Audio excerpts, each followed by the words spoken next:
Hello students, today we are going to discuss about our first theoretical topic, that is history of agriculture microbiology in course of MYPO 111, that is agricultural microbiology. In that we discuss about the contribution of different scientists in microbiology which related to agriculture. So let us see one by one. In that first scientist, as we know that we discussed previously, that is Robert Hooke.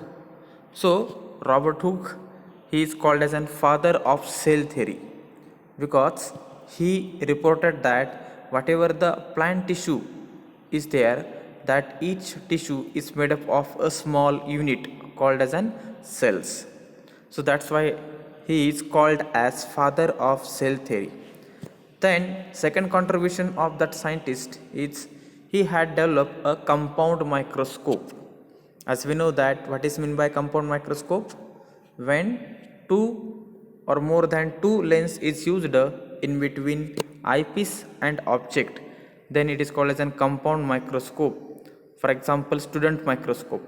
So that microscope is developed by the scientist, that is Robert Hooke. Second one, as we know that Anton von Leeuwenhoek, he is also a father of microbiology. So first contribution of that scientist is he invented the first simple microscope. So as we know that simple microscope means the only one lens is present in between eyepiece and object. That is called as a simple microscope. For example, hand lens. Next, with the help of that simple microscope, he described the different types of protozoa and bacteria in his book named as Little Animalcules. That means under the microscope, he observed the different structure of protozoa and bacteria, and whatever the information about that protozoa and bacteria, all the details of that he mentioned in his book known as Little Animalcules.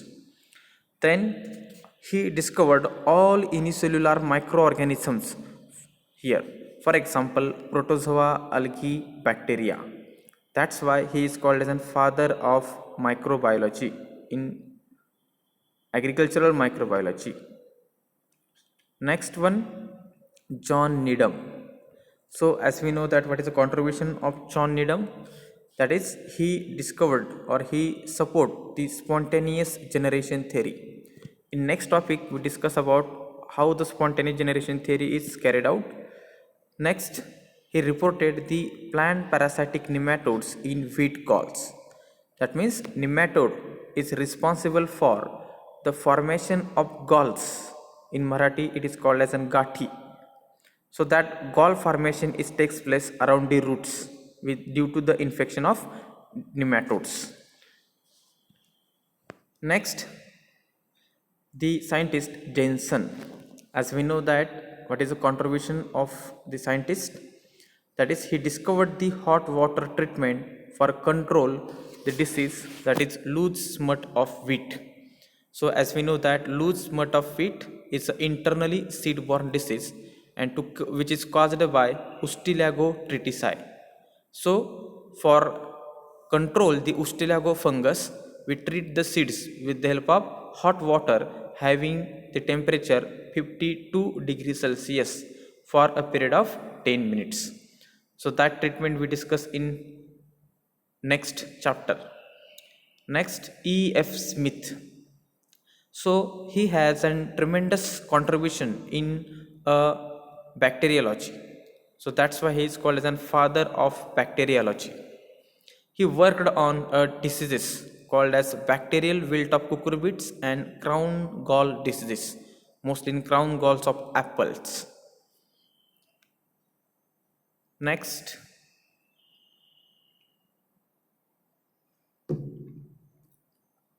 Bowden and Pyrie. So as we know that Bowden and Pyrie, he discovered the nucleoproteinous nature of virus. That is, virus is a nucleoproteinous, that is virus is made up of nucleic acid and proteins. So as we know that nucleic acid, that is near about 5 to 40% of nucleic acid is present in virus, and 60 to 95% proteins is present in virus. The next, G.H. Floor, he developed another hypothesis that is called as an gene for gene hypothesis or gene for gene theory hypothesis. So that gene for gene theory hypothesis we discuss in next lecture. The next scientist, that is Doi and Ayushma. So he discovered of mycoplasma like organism. As we know that mycoplasma is a wall-less organism that causes a different diseases. For example, phyllodes of sesamum or grassy shoot of sugarcane. So the detailed structure of mycoplasma is discovered by the scientist Doi Ayushman. Next one is Tillett. So as we know that he proved the burnt of wheat is contagious or infectious. That means burnt is nothing but the smut. That is smut of wheat is a contagious. That means if the infected grains of wheat which is infected by the burnt disease, when it mix with the healthy seeds of wheat, so that healthy seed get contaminated, and when such seeds are used for the sowing, so obviously the whole crop is infected with the smut. So he proved the burnt of wheat is a contagious or infectious when that seeds is mixed with healthy seeds of wheat. Next, and that burnt of wheat disease is controlled by the seed treatment of copper. That is, we can use any copper compound for control or management of burnt disease of wheat. Next, Prevost.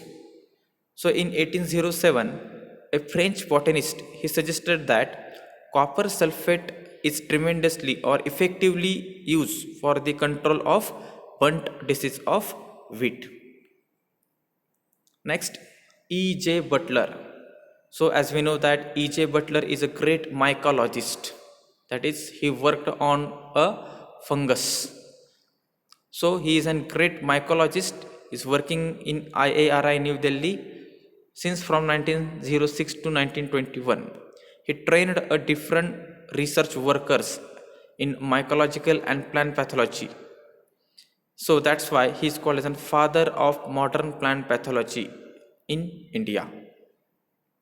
Next, he discovered one book which is not mentioned in that slide. The name of that book is Fungi and Diseases in Plants. So in that book, a different fungal diseases related to plants is described. Next one, K.C. Mehta. So he worked on the physiology and epidemiology of wheat rust in Bombay state. That means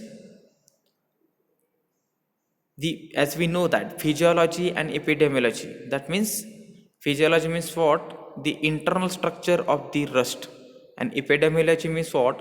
Which factors is responsible for sudden spread of that wheat rust.